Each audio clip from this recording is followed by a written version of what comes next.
Chapitre 17. Un grand déshonneur.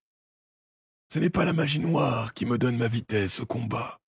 Je la tiens de mon être même, de ce que je suis. Je suis Grimalkin.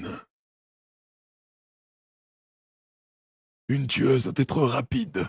La vitesse, je la possède. Mais suffira-t-elle contre des maîtres archers aussi proches? Et Thorn, elle est encore loin d'avoir atteint la plénitude de ses forces. Ces pensées futiles me traversent l'esprit tandis que mes membres réagissent instinctivement. J'ai entraîné mon corps pour qu'il devienne une arme.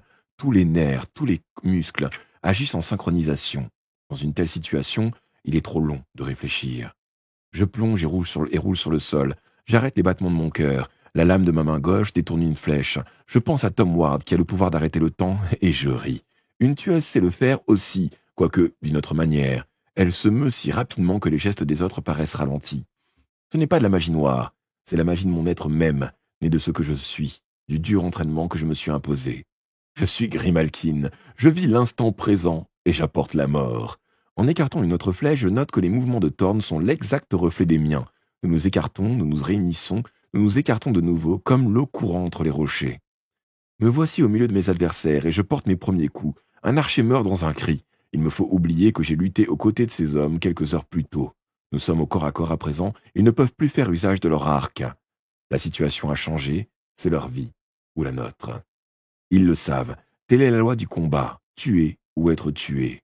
Alors je tue encore, et les hurlements d'agonie me semblent venir de très loin. J'accorde un battement à mon cœur, le sang s'engouffre dans mes artères. Je tourbillonne, tranche, et pique, et tranche de nouveau. Des jets écarlates nous éclaboussent. Dans une seconde, je serai face au prêtre. Une fois son cadavre enjambé, nous courons vers la grande porte. C'est faisable. Nous avons une chance de l'emporter, une chance de nous échapper. Mais voilà que, bien trop tôt, le souffle me manque. Une douleur me transperce la poitrine. Un accès de faiblesse me jette à genoux. Le poison du Gretsch s'est réveillé. J'ai beau lutter, tout s'obscurcit autour de moi. Est-ce la mort? Ma dernière pensée est pour Thorn, si jeune, et elle va mourir elle aussi. J'ai un instant de regret de l'avoir mise en danger. Puis, c'est le noir et l'oubli. Or, je n'étais pas morte. Je m'éveillais avec un goût de sang dans la bouche, solidement attaché dans un endroit sombre. Des menottes de fer retenaient ensemble mes mains et mes pieds. Le contact du métal m'était douloureux. J'en sentais la brûlure sur ma peau. J'étais allongé au pied d'un mur humide. Une chaîne reliait mes chevilles à un anneau scellé dans le sol de pierre. Je réussis à m'asseoir et à m'adosser au mur. L'obscurité n'était pas un obstacle à mes yeux de sorcière, capable de percer les recoins les plus noirs d'un cachot. L'endroit puait la mort. Au fil des ans, plus d'une dizaine de captifs avaient agonisé ici. Malgré ces apparences bienveillantes, messire Gilbert avait emprisonné des gens dont beaucoup avaient achevé leur jour dans ces geôles souterraines. Quel crime avait-il commis? Peu m'importait. Mon crime à moi était d'être sorcière. À la merci du prêtre, je ne pouvais attendre que la douleur et la mort. Lorsque la scruteuse avait prédit ma fin, c'était le couteau à la main et non chargé de chaînes. Les scruteuses se trompent parfois dans leurs conjectures. Je me consolais à l'idée que, du moins, la tête ne tomberait pas entre leurs mains. Elle était trop bien dissimulée, hors de portée des sorcières. Chaque jour gagné offrait à Tom Ward un délai supplémentaire pour trouver le moyen de détruire définitivement le malin. Que mon accès de faiblesse soit passé n'avait plus d'importance. Les chaînes qui me retenaient ne me laissaient guère de chance de m'échapper. On ne m'avait pas ôté mes lanières de cuir, mais les fourreaux étaient vides. Cependant, je disposais encore d'une arme, même si ce n'était pas une lame, et les derniers restes de ma magie. Je ne devais en faire usage qu'en ultime recours et choisir judicieusement le moment de les utiliser. Après, ce serait sans espoir. Un cri s'éleva alors, perçant, interminable. C'était celui d'une femme soumise à une douleur intolérable. Il reprit, et les cheveux se hérissèrent sur ma nuque. On torturait quelqu'un. Était-ce Thorn? J'en eus vite la confirmation. Atterré, je l'entendis gémir. « Pas ça, je vous en supplie! N'importe quoi, mais pas ça !» Thorn était intrépide. Quel tourment la forçait à implorer ainsi, d'une voix si aiguë, si tremblante. Je ne pouvais en supporter davantage. Il me fallait d'abord mesurer exactement la situation, et j'avais les moyens de le faire sans trop puiser dans mes dernières forces. Utilisant la magie chamanique, j'allais projeter mon esprit hors de mon corps. Je psalmodiais la formule appropriée avec la bonne cadence et me concentrais. Tout devint noir. L'instant d'après, je flottais au-dessus de mon corps, enchaîné dans un monde verdâtre. Je contemplais ma silhouette étendue, aux yeux clos, à la respiration profonde et régulière. Puis je glissai vers la porte du cachot et passai au travers. Une fois dans le couloir, je n'eus aucun mal à repérer la salle où Thorn était torturé. C'était la cellule voisine, sur la gauche. La porte était ouverte, et un soldat dont le corps émettait une lueur verte montait la garde à l'extérieur, adossé au mur.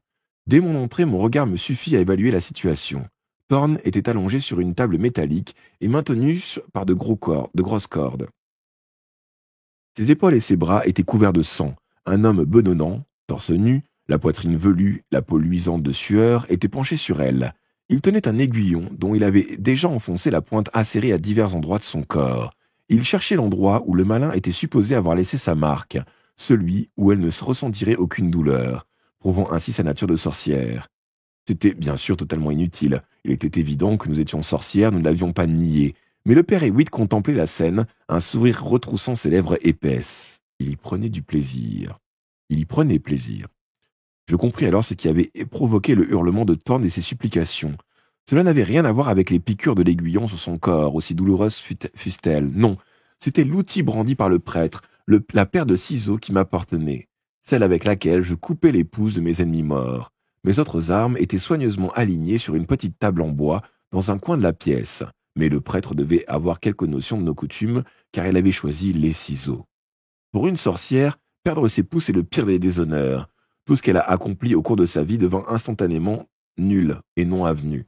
Un tel destin est plus terrible encore pour une tueuse. Elle qui a été admirée, crainte et respectée par tout un clan, n'est plus qu'un objet de rire et de moquerie. Bien qu'il soit possible à une sorcière de survivre à cette mutilation, la plupart meurent du choc éprouvé. Même si ses pouces lui sont ôtés après sa mort, ce n'est pas sans conséquence.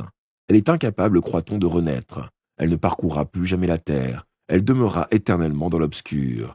Que Thorn ait hurlé d'angoisse à l'idée d'une telle menace n'avait rien d'étonnant. Non seulement elle espérait devenir la plus grande tueuse des Malkines, mais elle voulait que sa réputation lui survive. En 2 coups de ciseaux, le prêtre la condamnerait à une honte perpétuelle. D'un coup d'œil, je notai la position des 2 autres gardes, debout contre le mur du fond. Il me fallait donc venir à bout de 4 hommes dans la salle et d'un à l'extérieur. Je me retirai et réintroduisais rapidement mon esprit dans mon corps. Je fis alors usage de mon ultime ressource magique. Tordant le cou, je tirai la langue autant que je le pus. Je l'enroulai autour de mon collier et fis passer le dernier os de pouce encore actif dans ma bouche. Je le suçai pour aspirer son pouvoir. Cela fait, je me concentrai sur le garde solitaire à l'extérieur de ma cellule. Le peu de magie dont je disposais ne suffirait pas à le faire entrer dans le cachot et me libérer de mes chaînes. Je pouvais cependant l'attirer d'une autre manière, en introduisant le doute dans son esprit. Il était chargé de garder l'entrée de la salle de torture tout en s'assurant que j'étais bien enfermé. Un simple sort l'emplit soudain d'anxiété. 2 secondes plus tard, il tournait la clé dans la serrure, il ouvrit la porte, fit 2 pas dans la cellule et me fixa. Je retins mon souffle, j'allais tenter un coup des plus délicats, et je n'avais droit qu'à une seule tentative. La dent de sagesse, en bas de ma mâchoire gauche, était creuse. Je l'avais forée moi-même, un trou mince et profond dans un outil fabriqué spécialement dans ce but. Ma dent contenait une fine aiguille enduite d'un poison capable de soumettre n'importe qui à ma volonté. Je m'étais moi-même immunisé contre ses effets, en prenant régulièrement de faibles doses que j'avais augmentées peu à peu. Je pouvais donc garder dans ma bouche l'aiguille empoisonnée sans danger. De la pointe de la langue, je retirai le faux dessus de ma dent et l'aspirai l'aiguille hors de sa cavité. La seconde d'après, elle était en place entre mes lèvres. J'avais pratiqué cet exercice des centaines de fois, mais l'aiguille était minuscule et le garde encore loin de moi. Mes chances étaient minces. Son instinct de conservation dut l'avertir d'un danger, car elle s'apprêta à sortir. Trop tard. Je crachai l'aiguille avec tant de force qu'elle s'enfonça dans son cou, juste sous l'oreille droite. Il chancela, faillit tomber, et son visage afficha une expression de totale stupéfaction. « Regarde-moi » lançai-je. « Écoute ce que je vais te dire et obéis mot pour mot sans poser de questions. » Il me fixa. Les effets du poison se faisaient déjà sentir. Il respirait bruyamment, la bouche ouverte, et de la salive lui coulait sur le menton. « Ôte-moi ces chaînes » ordonnai-je. Il s'avança et s'exécuta, mais ses mouvements étaient ralentis, et il s'empêtrait dans les clés. Le prêtre pouvait couper les pouces de Thorn à tout instant. Je m'efforçai de garder mon calme et de patienter jusqu'à ma libération. Enfin, mes chaînes tombèrent. Je m'emparai des armes du garde, de dagues et une longue massue. Je ne le tuai pas, c'était inutile. Je lui enjoignis simplement de se coucher et de dormir. Quand je quittai la cellule, il ronflait déjà. En espérant que je n'entendrais pas un nouveau cri de Thorn, je remontai le couloir sur la pointe des pieds. Dès le seuil de la salle, j'attaquai. Le prêtre avait saisi la main gauche de Thorn et tenait les ciseaux ouverts, prêt à lui couper un premier pouce. Plus vite que la pensée, je lançai une dague. Mes propres armes, surtout mes couteaux de jet, sont d'un calibre et d'un équilibre parfait. Celle-ci ne m'était pas familière et conçue pour le combat rapproché plutôt que pour le lancer. Je ne pris donc aucun risque. Dans les conditions normales, j'aurais visé l'œil ou la gorge, et le prêtre serait mort sur le coup. Cette fois, je choisis une cible facile et lui enfonçai la lame dans l'épaule. Il lâcha les ciseaux. De plus, j'avais d'autres projets pour lui. Je pouvais toujours le tuer plus tard si nécessaire. Avec la massue et l'autre dague, je me jetai sur les deux gardes. Je n'avais pas besoin de penser, mon corps agissait de lui-même, guidé par mes longues années de pratique, tandis que mon esprit s'enivrait de l'extase du combat. Ma vitesse était telle que le premier mourut sans un cri. Le deuxième survivrait probablement, mais le coup qu'il avait reçu à la tempe le laissait inanimé. Le combat avait à peine duré 2 secondes. Restait le corpulent tortionnaire, son aiguillon à la main. Il m'en menaça, et je le repoussai d'un revers de massue, et le tuant lui enfonçant mon poignard entre les côtes jusqu'au cœur. Le prêtre, à genoux, gémissait de douleur. Quand j'arrachai la dague de son épaule, il hurla. Je ne m'en inquiétais pas. Son cri était si aigu qu'il aurait pu être celui d'une femme torturée. Personne ne s'en alarmerait. Avec la même arme, je tranchai les liens de Thorn. Il nous fallait à présent sortir du château, et j'avais l'intention d'utiliser le prêtre comme otage. Seuls les archers resteraient un danger. Ils pourraient nous tuer à distance. « Tu es libre, dis-je à Thorn, en l'aidant à descendre de la table. Tu viens de vivre une expérience capable de briser la plus résistante des sorcières. Te sens-tu prête ou as-tu besoin d'un temps de récupération ?»« Ah, je suis prête, répondit-elle d'une voix enrouée, m'en souriant avec courage. Jamais je n'avais été aussi fier d'elle qu'à cet instant. Elle dépassait toutes les espérances que j'avais placées en elle. « Allons d'abord récupérer la tête du malin. » Après avoir remis dans leur fourreau mes armes et mes ciseaux, je déchirai un pan de la soutane du prêtre et m'en servis pour le bâillonner. Il n'opposa aucune résistance tandis que je le traînais le long du couloir. Il paraissait terrifié. Nous regagnâmes notre chambre sans incident, et bientôt le sac de cuir pendit de nouveau à mon épaule. Poussant le prêtre devant nous, nous gagnâmes la cour du château. Le ciel était noir, chargé de lourds nuages. Il nous restait au moins 3 heures avant l'aube. Cela rendrait la tâche plus difficile aux archers. Un soldat montait la garde, le dos appuyé contre la herse. Il jeta une torche à notre approche. Sa flamme vacillante illumina notre captif, et l'expression de déférence de l'homme vira à l'incrédulité, puis à la peur quand il découvrit le visage terrifié de l'abbé et sa soutane trempée de sang. Je plaçai une lame contre la gorge du prêtre. « Nous partons. Laisse-nous sortir ou il meurt. » Les mains tremblantes, le soldat manœuvra la poulie qui levait la herse.